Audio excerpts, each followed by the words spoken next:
안녕하세요. 보상가비상TV입니다. 자, 오늘은 제가 어떤 주제에 대해서 말씀을 드릴 거냐면요. 합의 시기. 우리가 사고가 나고 보험사하고 합의를 하죠. 이 합의 시기가 얼마나 중요하냐. 그리고 과연 적절한 합의 시기는 언제인가. 그 부분에 대해서 제가 말씀을 드리겠습니다. 자, 사고가 나신 분들이 아마 많이 보실 거고요. 생각할 겁니다. 합의 시기는 언제가 적당하냐. 장애 진단서가 나온 이후에 합의하는 게 적당하다. 그 시기가 적절하다라고 이렇게 아마 생각하실 건데요. 그게 아닙니다. 사실 우리가 보험사하고 합의를 할 때는요. 장애 진단서가 있는 상태에서 합의하는 경우는 극히 드물어요. 왜냐? 어차피 저희는 데이터가 있잖아요. 어떤 부상이든 간에 수백 가지 진단명이 나오고 수백 가지 사례가 있었기 때문에 예를 들어서 우리가 엑스레이를 봤는데 관절면 침범이 없다. 아니면은 관절면 침범이 있어서 평생 영구장애에 남겠다. 이거는 뼈가 지금 붙고 있기 때문에 한시장애로 끝나겠다. 이런 데이터들이 있기 때문에 결국은 우리가 보험사한테 주장하는 이런 장애는 어느 정도 정해져 있다라는 거죠. 예를 들어서 십자인대 파열이에요. 그러면은 보험사한테 저희는 최소 14.5%의 영구장애를 주장을 하거든요. 아니면 척추에 압박 골절이 됐다. 그래서 핀을 박았다. 그러면은 32%의 영구장애를 주장하고요. 그리고 팔 중간에 딱 부러졌다. 라고 한다면은 그냥 13%의 한시 3년 정도, 길면 5년 정도. 그리고 정강이가 부러졌다. 근데 뼈가 다 붙었다. 라고 한다면은 14%의 한시 3년에서 5년. 그리고 뼈가 안 붙었다. 라고 한다면은 영구장애. 고관절이 골절됐다 12%. 이런 식으로 정해진 데이터에 따라서 3년이든 5년이든 아니면 영구장애든 이렇게 주장을 한다는 거죠. 그러면 결국 장애 진단서가 필요 없다는 거예요. 왜냐? 딱 부러져 가지고 누가 봐도 한시장애인데 소송 가도 한시장애도 안 나올 가능성도 있는데 영구장애 진단을 끊었어요. 그래서 그걸 보험사에 청구를 합니다. 그럼 보험사가 주냐? 절대 안 준다라는 얘기죠. 그러면 결국 장애 진단서가 발급될 때까지 합의를 늦출 필요는 없다라는 거예요.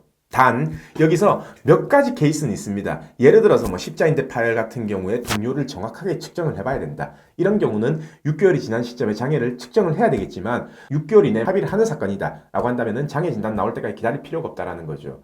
보험사가 보험금을 제일 많이 줄 때 합의금을 제일 많이 준다고 할 때 그때 합의를 하면 된다라는 겁니다. 자, 오늘 제가 이 영상 촬영하는 이유는 되게 안타까운 경우가 있어서 그런 거예요. 뭐냐면 사고 초기에는 상태가 되게 심각했어요. 그래서 무조건 영구장애가 나올 거다라고 이렇게 예상이 돼 있었고 치료를 오래 했습니다. 6개월을 입원하고 1년을 입원하고 그리고 통원을 또 6개월, 1년을 더 한 거예요. 근데 막상 합의 안 하고 2년이 지나버리니까 지금 현재 상태에서는 전부 다 회복돼 버린 겁니다. 그래서 나는 이제 치료 다 끝났다. 소송을 해달라. 저희가 검토를 했어요. 그리고 현재 상태를 봤습니다. 근데 그 상태가 만약에 영구장애가 나올 사건이 아니다. 그리고 지금 이 시점에서 신체 감정 가면은 한시장애도 안 나올 수도 있겠는데 라고 하면은 소송을 하면은 큰일 납니다. 왜냐? 한 푼도 못 받는 경우가 있어요. 물론 한 푼도 못 받는다라는 거는 장애 부분에서 한 푼도 산정이 안 된다라는 거겠죠. 자, 그런 분들은 그럼 어떻게 했어야 되냐? 경과를 봤었어야 됩니다. 사고 나고 뼈가 정확하게 붙고 있고 단지 내가 그냥 통증 때문이다 라고 한다면은 상태가 안 좋았을 때 소송을 들어가든가 아니면 상태가 안 좋았을 때 보험사하고 합의를 하든가 했어야 된다라는 거예요. 근데 치료를 계속 하다 보니까 합의 시기가 늦어졌고 그리고 현재 시점에서는 몸이 다 회복돼 버린 경우라는 거죠. 자, 소송을 못한다라고 한다는 거는요. 보험사에 큰 소리도 못 친다라는 겁니다.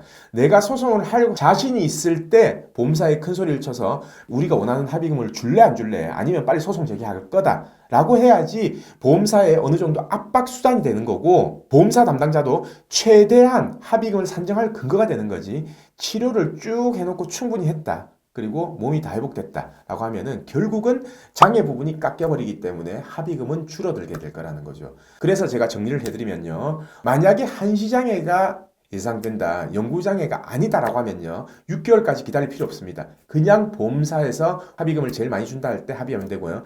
영구장애가 예상된다. 그러면은 우리가 소송을 갔을 때 얼마를 받는지를 금액을 산정해 봐야 되겠죠. 이 금액을 산정한 거하고 보험사에서 제시하는 금액하고 얼마 차이가 안 날 때 그때는 합의를 하는 거고 만약에 차이가 난다라고 한다면은 지체하지 말고 일찌감치 소송을 제기해버리는 게 낫습니다. 왜?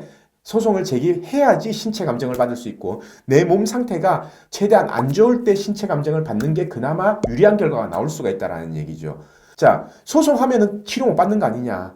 아닙니다. 소송 끝날 때까지 치료받을 수 있어요. 보통 부상사고 같은 경우에 소송이 1년 이상 걸리거든요. 그렇다면은 사고 시점, 뭐 한 4개월, 5개월 된 시점에서 소송 제기하고 계속 치료받고 치료가 끝나는 시점에 판결을 받고 그 손해배상금을 받는 게 가장 좋은 방법이다. 저는 그렇게 생각하거든요. 그래서 이 합의 시기 왜 중요하냐면 내 몸 상태가 최악일 때 보험금을 지급받는 게 제일 좋은 거고 보상받은 돈으로 더 좋은 치료도 할 수 있을 거 아니에요. 그래서 보상을 받은 이후에 점차적으로 몸이 회복되는 경우가 제일 좋은 케이스다. 그러려면 합의하는 시점이라든지 아니면은 소송을 들어가는 시점, 신체 감정을 받는 시점, 이거는 조금 명확하게 해놓을 필요가 있다. 그 부분에 대해서 말씀드리기 위해서 오늘 영상 촬영했고요.